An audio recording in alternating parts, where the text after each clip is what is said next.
People farm में हम animal rescue करते हैं। हमारे यहाँ एक सैंक्चुरी भी है, तो कुछ गाय जिन्हें हम रिलीज नहीं कर पाए वो यहाँ रहती हैं।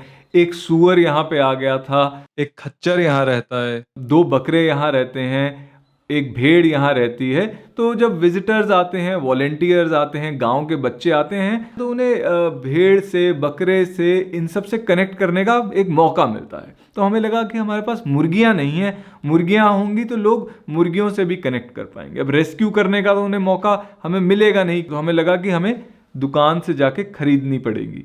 तो हम एक दिन गए।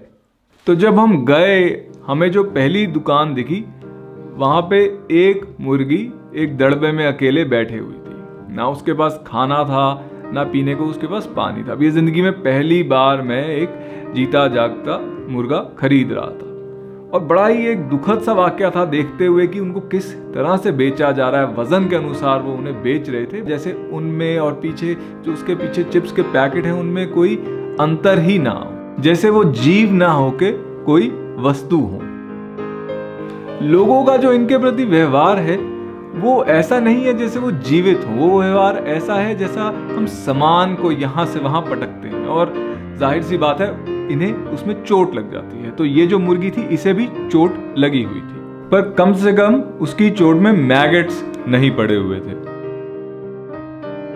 अब जब हम दूसरी दुकान में गए तो वहां पे एक पिंजरा था जिसमें बहुत सी और डेरी सहमी मुर्गियां बैठी हुई थी।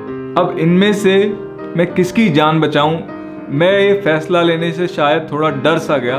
तो मैंने दुकानदार को कहा कि आप ही इसमें से किसी एक को निकाल दीजिए। उस दुकानदार ने ही हमारे लिए एक मुर्गी चुन दी थी, और शायद उसी की ही किस्मत में बचना लिखा था।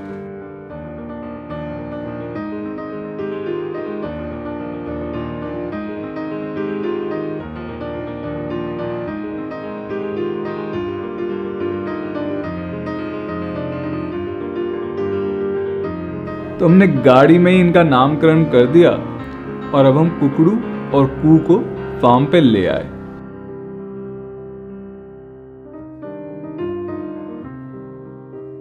जैसे बाकी सब रेस्क्यूज का होता है, इसी तरह इनका भी बेसिक ट्रीटमेंट शुरू हो गया।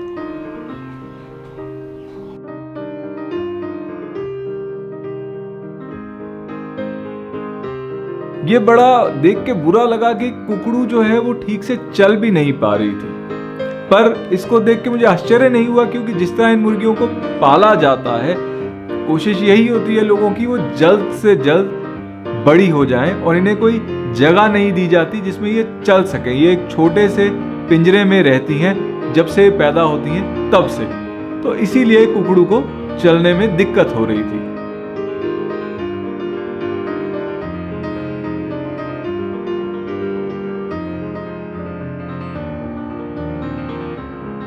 पर थोड़े ही समय में, थोड़े प्यार से, थोड़े रख रखाव से कुकड़ू ने चलना शुरू कर दिया। अब इन दोनों का बर्ताव वैसा हो गया जैसा इनका प्रकृति में होता है। इन्होंने जमीन खरोचनी शुरू कर दी, इन्होंने चुगना शुरू कर दिया, और जहां पे ये आदमियों से डरती थी, सहमी रहती थी, वहीं पे इन्होंने अब हमारे कमरे में आना शुरू कर दिया। शायद जिंदगी में पहली बार इन्हें प्यार मिला था। उस दुकानदार ने ही हमारे लिए एक मुर्गी चुन दी थी, और शायद उसी की ही किस्मत में बचना लिखा था। मन तो मेरा करता है जिसको भी दुख में देखूं उसको बचा लूं, पर मेरे लिए ऐसा करना नामुमकिन है, और जिसको हम नहीं बचा पाते उसका आखिरकार एक दर्दनाक अंत होता है।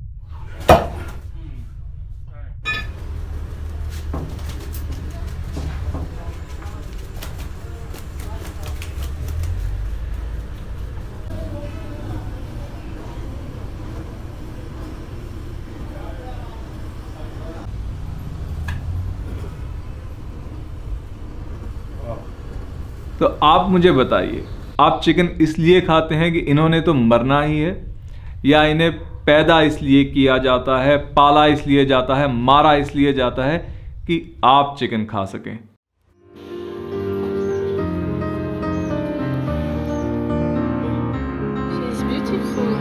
She has beautiful eye. Don't you think? मैं नहीं कहता कि आपको दूसरों के दर्द की परवाह होनी चाहिए, पर हाँ, यदि आपको परवाह है तो देखिए आप जाने अनजाने में कुछ ऐसा तो नहीं कर रहे जिससे आप उन्हें दर्द पहुंचा रहे हैं।